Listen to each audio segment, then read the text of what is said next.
Alrighty, we're in the shop and I'm still Mike. Hey, I wanted to show you this item here, and you might have seen it in the background in some of my videos. This is what I call my Frankenvac, and there's nothing really high-tech about it. It's just simply a vacuum.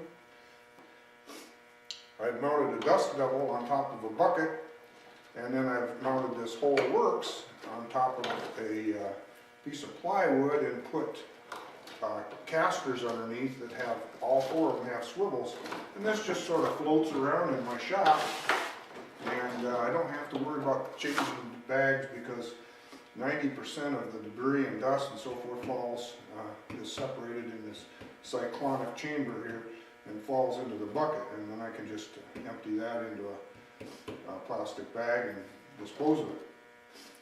As well as I can use this with my sandblaster. I can unplug this vacuum adapter, and this plugs right into my sandblasting cabinet, and it kind of sucks the dust out of there. What for good visibility. And here's another little goodie I wanted to show you. I tweaked my layout for the shop, my machinery layout, and I'm going to move my lathe up about another 4 feet to the right. And I walked over here and there's a big puddle of oil underneath my lathe.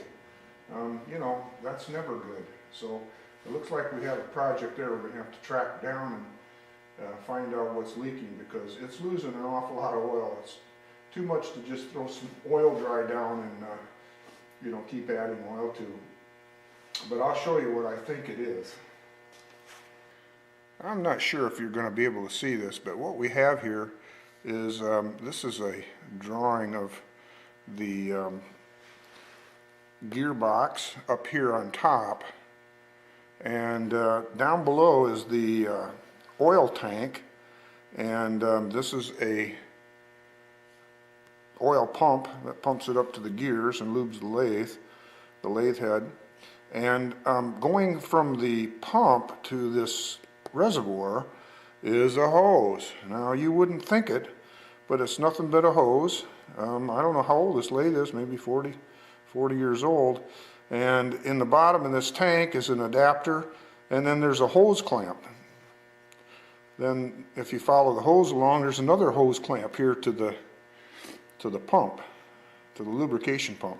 So what I'm hoping for is that maybe this hose is getting a little bit old and starting to deteriorate a little bit, and if nothing else, maybe it's these hose clamps. I don't know if I'm going to be able to get at those very easily, but I'm going to find out.